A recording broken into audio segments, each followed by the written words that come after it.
Hello guys, welcome back to Pakistani reaction channel. KG bro की तरफ से मैं हूं उसामा, मेरे साथ है यासीर और यहाँ पे इब्तिसाम। आप सोच रहे होंगे शबान क्यों नहीं है भाई। शबान भाई कह रहे थे कि हमें थोड़ी जल्दी, तो वो वीडियो जल्दी जल्दी बनवा के निकल गई। हमारी आजकल ना टाइमिंग बड़ी ऑफ चल रही है। कभी कोई ऑफिस का काम चल रहा है, जैसे ही वाइंड अप होगा आपको ऑफिस का भी नया लुक नजर आएगा और प्ले बटन भी मेरे ख्याल में कुछ चैनल्स के आने वाले होंगे, वो भी नजर आएंगे। तो आज की वीडियो का सबसे पहले टॉपिक मैं रिवील कर दूं। टॉपिक है जी, how to Indian two wheeler brands killed 160 Chinese companies. मतलब इंडिया के दो ब्रांड्स हैं जो बाइक्स के हैं, उन्होंने 160 कंपनियों को लात मार के निकाल दिया इंडिया से।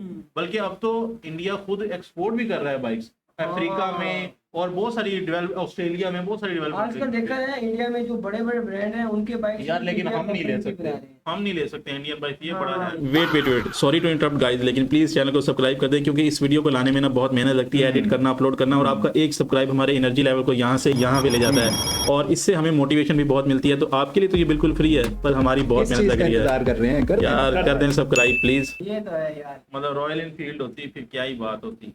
चाइना में बड़ी छोटी सब मिला के 200 मोटरसाइकिल कंपनीज हैं। जापान में 4 बड़ी टू व्हीलर कंपनीज हैं और इंडिया में लगभग 6 बड़ी टू व्हीलर कंपनीज हैं। 2021 की रेवेन्यू और टू व्हीलर सेल्स के हिसाब से बनाई गई ये रिपोर्ट बताती है कि दुनिया के टॉप 10 मोटरसाइकिल कंपनीज में 4 तो सिर्फ इंडिया की ही है और 3 जापान की हैं। लेकिन चाइना में 200 बड़े टू व्हीलर मैन्युफैक्चरर्स होने के बाद भी इस टॉप 10 लिस्ट में चाइना की एक भी कंपनी एग्जिस्ट नहीं करती है। इंडियन ब्रांड्स के टॉप 10 लिस्ट में आने की वजह सिर्फ हमारे देश की बहुत बड़ी आबादी ही नहीं है, बल्कि इसलिए भी इंडिया की बाइक्स ड्यूरेबल भी ज्यादा होती हैं, ये सबसे बड़ी वजह है।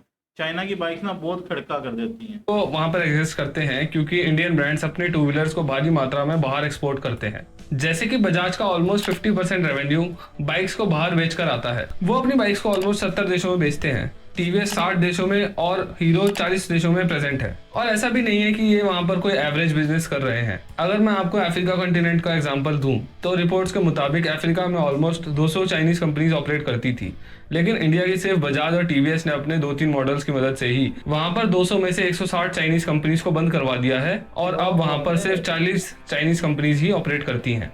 इंडिया के सारे ही टू व्हीलर मैन्युफैक्चरर्स बाहर काफी अच्छा परफॉर्म कर रहे हैं और इंडियन टू व्हीलर एक्सपोर्ट अपने आप में एक बहुत वास्ट टॉपिक है। इसीलिए हम आज इस वीडियो में जानेंगे कि वो कौन कौन से रीजन्स हैं जहां पर हमारे ब्रांड्स जापानीज ब्रांड्स को टक्कर दे रहे हैं और चाइनीज ब्रांड्स को ये स्लिप पे कैसे मार रहा है, कमाल नहीं कर रहा। पीछे छोड़ चुके हैं।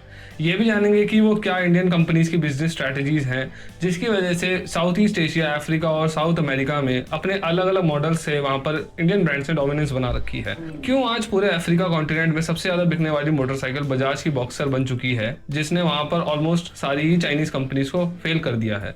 और मैं एंड में ये भी बताऊंगा कि कैसे बजाज, टीवीएस और हीरो ने बहुत ही सुपीरियर इंडियन मैकेनिकल इंजीनियर्स की टीम बिल्ड करी है, जबकि इंडिया में मैकेनिकल तो छोड़ो, सिविल इंजीनियर्स भी कोडिंग करने में लगे हुए हैं।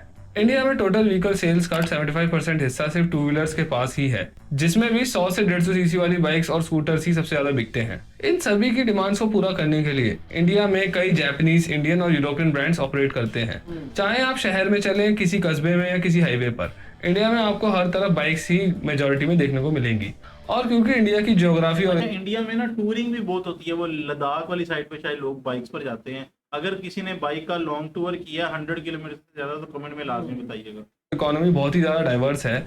इंडियन मैन्युफैक्चरर्स को काफी ज्यादा मेहनत करनी पड़ती है और बहुत ही तगड़ी स्ट्रेटजीज लगानी पड़ती है एक इंडियन इंडिविजुअल की डिमांड को पूरा करने के लिए।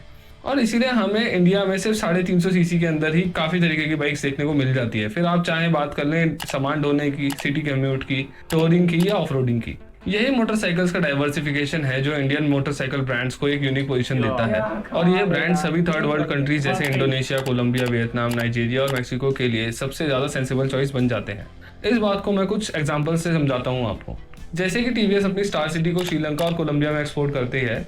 पर कैपिटा इनकम कम होने के कारण वहां पर ये बाइक खरीदना और मेंटेन करना काफी आसान हो जाता है।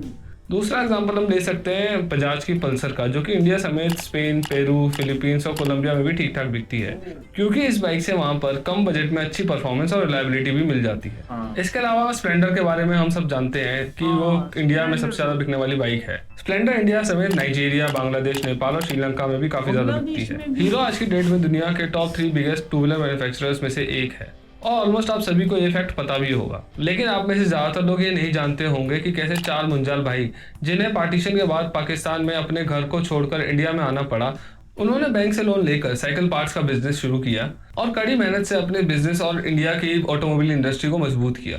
तो चलिए सुनते हैं ऑडियो बुक हीरो की कहानी, चार भाइयों का औद्योगिक चमत्कार, कुकू एफएम से। कुकू एफएम इंडिया का लीडिंग ऑडियो बुक प्लेटफॉर्म है with over 1000 hours of non fiction content library. 4 platform की जनरल काउंट मिलेगा। अब ये एक्सक्लूसिव इसलिए है क्योंकि फर्स्ट 250 यूजर्स के लिए ही बाकी बस ठीक ठाक ही कर पा रही है। पर एक मोटरसाइकिल ऐसी है जिसने पूरे के पूरे अफ्रीका कॉन्टिनेंट पर ही अपना दबदबा बना रखा है और उसका नाम है बजाज बॉक्सर। अर्ली 2000s में नाइजीरिया जैसे अफ्रीकन देशों में ज्यादातर चाइनीज बजाज की बाइक सब भी चल रही हैं क्या?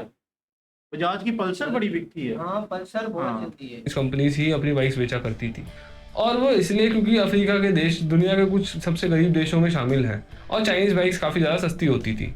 चाइना से बाइक्स बॉक्स में आती थी, अफ्रीका में लोग इनको खरीदते थे और इनको असेंबल कराने के लिए अपने लोकल मैकेनिक के पास लेके जाते थे। इन चाइनीज बाइक शोरूम्स होंगे बजाज के शोरूम होंगे ना। इसकी क्वालिटी काफी ज्यादा खराब होती थी और चाइना की ये कंपनीज वहां पर कोई भी आफ्टर सेल सर्विस नहीं दिया करती थी क्योंकि इन्होंने वहां पर सर्विस सेंटर और ऑफिसेज बनाए ही नहीं थे। वहां पर ऐसी तकरीबन 200 चाइनीज कंपनीज अपनी बाइक्स को एक्सपोर्ट करती थी। गरीब अफ्रीकन्स को मजबूरन चाइनीज बाइक्स ही खरीदनी पड़ती थी क्योंकि जापानीज बाइक्स काफी ज्यादा महंगी थी और ज्यादातर की पहुंच से काफी ज्यादा दूर थी। और यही सब देखकर बजाज ने अपॉर्चुनिटी का फायदा उठाने का सोचा और अपनी फुली असेंबल्ड बॉक्सर अफ्रीका के कई देशों में लॉन्च करी।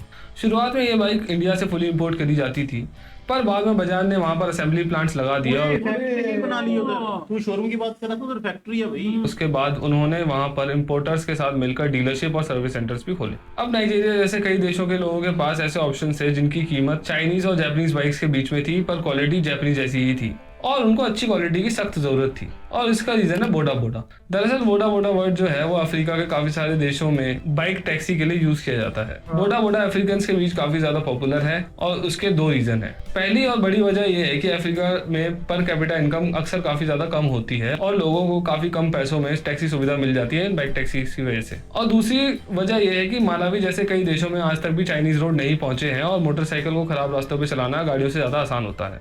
बोडा बोडा वाले सिर्फ लोगों को ही नहीं छोड़ते हैं बल्कि उनको कई बार काफी ज्यादा भारी सामान ले जाते हुए भी देखा जा सकता है और अक्सर अफ्रीकन बाइक्स को एम्बुलेंस की तरह भी यूज करते हैं। अच्छा। बोडा बोडा वाले बहुत ज्यादा नहीं कमाते हैं और नई बाइक्स लेना अक्सर उनकी पहुंच से काफी बाहर होता है, इसीलिए वो जाते हैं सेकेंड हैंड बाइक्स की तरफ और वो चूज करते हैं बजाज की बॉक्सर को। बजाज की ये बाइक इतनी वेल इंजीनियर्ड है कि इतने अब्यूज झेलने पर भी ये कई लाख किलोमीटर आराम से निकाल देती है। वही चाइनीज बाइक्स इसके आसपास भी नहीं चल पाती है। बॉक्सर को बजाज ने काफी ज्यादा रोबस्ट बनाया है और बजाज ने इस बात का ध्यान रखा है कि अफ्रीका की मुश्किल टेरेन्स पर ओवरलोडिंग के साथ चलने पर भी इन बाइक्स पर कोई प्रॉब्लम ना आए और इसीलिए इसमें हमें 100 सीसी का इंजन के बजाय 150 सीसी का इंजन देखने को मिलता है जिसकी वजह से काफी ज्यादा वजन आराम से खींच लेती है। बजाज के अलावा अफ्रीका में टीवीएस की स्टार सिटी भी काफी ज्यादा पॉपुलर है। बजाज और टीवीएस की बहुत ही अच्छी क्वालिटी, माइलेज और प्राइस होने के कारण अफ्रीका में जहां एक टाइम 200 चाइनीज कंपनीज हुआ करती थी वहां अब सिर्फ 40 बची हैं, वो भी अपने दिन गिन रही है। क्योंकि 2 व्हीलर बाइक ऐसी चीज है कि बंदा ना स्टार्टिंग में तो ले लेता है चाइनीज, लेकिन बाद में जब उसका काम करवाता है ना, जो महीने बाद सारी बाइक खड़क जाती है, फिर वो कहता है भाई मुझे ड्यूरेबल रिलायबल चीज ही चाहिए और वो इंडियन बाइक्स में है। इंडियन 2 व्हीलर्स को जापानीज के बराबर ही मानते हैं और इसीलिए वो चाइना की सस्ती बाइक लेने के बजाय थोड़े और पैसे डालकर इंडिया की बाइक लेना ज्यादा पसंद करते हैं। अब ऐसा भी नहीं है कि अफ्रीकन ही ऐसा मानते हैं। जहां भी इंडियन 2 यार स्प्लेंडर के अलावा और कौन सी बाइक है जो सबसे ज्यादा मतलब ड्यूरेबिलिटी के लिए जानी जाती है इंडिया में? बिकते हैं वहां पर सभी लोगों का सेम माइंडसेट है और ये चीज इंडिया में भी देखने को मिलती है। इंडिया में लोग अपने इंडियन ब्रांड्स की कार लेने जाते हैं तो अक्सर उनके मन में ये स्टीरियोटाइप होता है कि इंडियन ब्रांड्स की कार्स रिलायबल नहीं होंगी, जो चीज़ पहले से काफ़ी ज़्यादा सुधरी है। पर आज भी टॉप 10 मोस्ट सेलिंग कार्स की लिस्ट में सिर्फ 2 ही इंडियन कार्स आती हैं, बाकी या तो सुजुकी की होती हैं या हुंडई की होती हैं। पर 2 व्हीलर मार्केट का सिनेरियो बिल्कुल उल्टा है। टॉप 10 बिकने वाले 2 व्हीलर्स में से हमेशा से ही 7 से 8 इंडियन ब्रांड्स के ही होते हैं और ये सिर्फ इंडियन 2 व्हीलर ब्रांड्स की बहुत ही ज्यादा अच्छी डिपेंडेबिलिटी की वजह से हो पाया है। पर ये सब देख करके आपके मन में भी सवाल उठता है कि सिर्फ पिछले 20-25 साल में इंडियन मैन्युफैक्चरर्स ने पूरे सिनेरियो को पिवट करके रख दिया है। दरअसल ये सब बजाज, टीवीएस और हीरो जैसी कंपनी। यार हमें किसी ने बोला था कि जब आप बाइक लेने जाते हो ना इंडिया से तो आपको हेलमेट भी साथ मिलता है। स्कूटी के साथ भी हेलमेट देते हैं, मतलब कंपनीज या नहीं देती? बहुत ही ज्यादा स्ट्रॉन्ग इंजीनियरिंग टीम्स की मदद से हो पाया है। पर इंडिया में अच्छे मैकेनिकल और ऑटोमोटिव इंजीनियर्स ढूंढना कोई आसान बात नहीं है। श्रीनिवास कंटेती व्हील सीएमआई के एमडी हैं और पेशे से इंजीनियर। वो न्यूज़ 18 के लिए लिखते हुए बताते हैं कि अर्ली 2000s में वो बजाज ऑटोस के एचआर हेड थे और उनको 100 इंजीनियर्स हायर करने थे बजाज के लिए जो वर्ल्ड क्लास मोटरसाइकिल बनाते और डिजाइन करते। तो पर वो जब IIT जैसे बड़े इंस्टीट्यूट में गए तो वहां पर वो 15 कॉलेजेस में से इतना तो औखा हो गया बोल रहा है महिलाएं, तो औरतें ही बोल दे, वुमेन्स बोल दे। मैं थोड़ी चलो चलें, आप इसकी हिंदी बताइएगा, बोलो क्या। महिलाएं भी काम करती हैं भाई, महिलाएं, महिलाएं, महिलाएं भी कह रहा हूँ। महिलाएं। सिर्फ 10 इंजीनियर्स को हायर कर पाए। और इसका रीज़न ये था कि मैकेनिकल इंजीनियरिंग करने के बाद भी लोग टेक कंपनीज में ज़्यादा जाना चाहते थे मैन्युफैक्चरिंग के बजाय। इसीलिए उन्होंने बाकी कंपनी से 3 गुना ज़्यादा सैलरी देकर हायरिंग करी, जो कि TCS जैसी कंपनीज के लिए काफ़ी मुश्किल था क्योंकि उन्हें 2000 इंजीनियर चाहिए थे और बजाज को सिर्फ 100। हमें किसी ने रखा नहीं तो हमने वीडियो बनाना शुरू कर दिया। हाँ, ये भी पर जब वो टॉपर्स का इंटरव्यू लेते हैं तो उन्हें पता लगता है कि ये सो कॉल्ड टॉपर्स प्लान और एलिवेशन देखकर भी साइड व्यू ड्राफ्ट नहीं कर सकते हैं, क्योंकि इन टॉपर्स का ध्यान पढ़ने में और कोडिंग करने में ज़्यादा था। तो वो ऐसे इंजीनियर्स ढूंढते हैं जो सच में गाड़ी बनाने को लेकर पैशनेट हो, ना कि सिर्फ सैलरी को लेकर। वो इंग्लिश के बजाय हिंदी और भी कई रीजनल लैंग्वेजेस में इंटरव्यू कंडक्ट करते हैं ताकि इंटरव्यू के टाइम इंजीनियर्स का ट्रू पोटेंशियल निकल के सामने आ सके। बजाज के अलावा हायरिंग का ये प्रोसेस साउथ में TVS भी अपना रही थी। ये सब देखने से एक बात क्लियर होती है कि इंडिया में अभी मैकेनिकल इंजीनियरिंग को लेकर बहुत ज़्यादा लोग पैशनेट नहीं हैं, और अगर हैं भी तो या तो कॉलेजेस प्रैक्टिकल नॉलेज नहीं दे रहे हैं या उनको सैलरी अच्छी नहीं मिल रही है, इसीलिए वो दूसरी फील्ड्स में शिफ्ट हो जाते हैं। 2 व्हीलर्स में हम चाइना से तो क्या बहुत सारे देशों से आगे आ चुके हैं, पर हमें समझना होगा कि अगर इंडिया को चाइना से मुकाबला करना है और उसको हर चीज़ में पीछे छोड़ना है तो मैन्युफैक्चरिंग बहुत ज़्यादा बढ़ानी होगी और उसके लिए कंपैटिबल इंजीनियर्स लगेंगे। सिर्फ कोडिंग करने से काम नहीं चलने वाला है। अगर मेरी वीडियो से आपके टाइम में वैल्यू ओवरऑल जी ये थी आज की वीडियो, और भाई ने बड़ी शानदार वीडियो बनाई है, हर चीज प्रॉपर कवर की है। और जो मुझे इस वीडियो का एक एसेंस मिला है ना, कि कैसे 2 कंपनी थे जो कि TVS और बजाज है, इन्होंने कैसे मतलब चाइना को पीछे किया।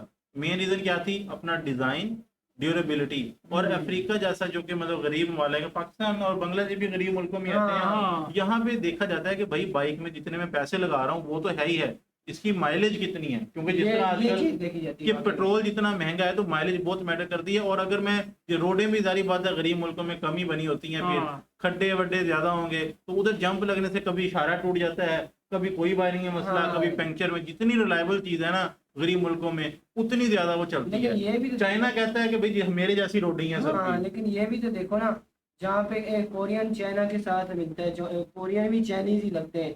कोरियन भी ज्यादातर ना रॉयल एनफील्ड की तरफ ही आते हैं, रॉयल एनफील्ड लेते हैं, हाँ, उनको ये बहुत भी है। पसंद आती है। अच्छा, रॉयल एनफील्ड की भी बाइक्स बाहर के मुल्कों में जाती हुई, जैसे कोरिया में जाती है, वैसे ही ये कोई और बिल्कुल मुल्क बिल्कुल में जाती हैं। हाँ। और ये सिर्फ पाकिस्तान ही है जिसमें ना चाइनीज बाइक अभी तक सही से चल रही हैं, हाँ। और दुनिया में कोई मुल्क नहीं है जहाँ पे भी चाइनीज बाइक बिकती थी इंडिया ने वहाँ पे अपनी बाइक भेजी है और हाँ। काम तमाम किया है। वाकई में तो भाई आपका इस वीडियो के बारे में क्या ओपिनियन है कमेंट सेक्शन में लाजमी बताइएगा, क्योंकि हमारे कुछ दोस्तों का ना, जो हमारे टीम मेंबर उनका स्टीरियोटाइप है ये कंपैरिजन वीडियो लेकर आओगे वही लोग देखना पसंद करते हैं, उसके अलावा वीडियो नहीं चलती। तो अगर तो ये आपको वीडियो अच्छी लगी तो कमेंट सेक्शन में लाजमी बताइएगा। बाकी मिलते हैं आपसे नेक्स्ट वीडियो में, तब तक के लिए टेक केयर। ये क्या ये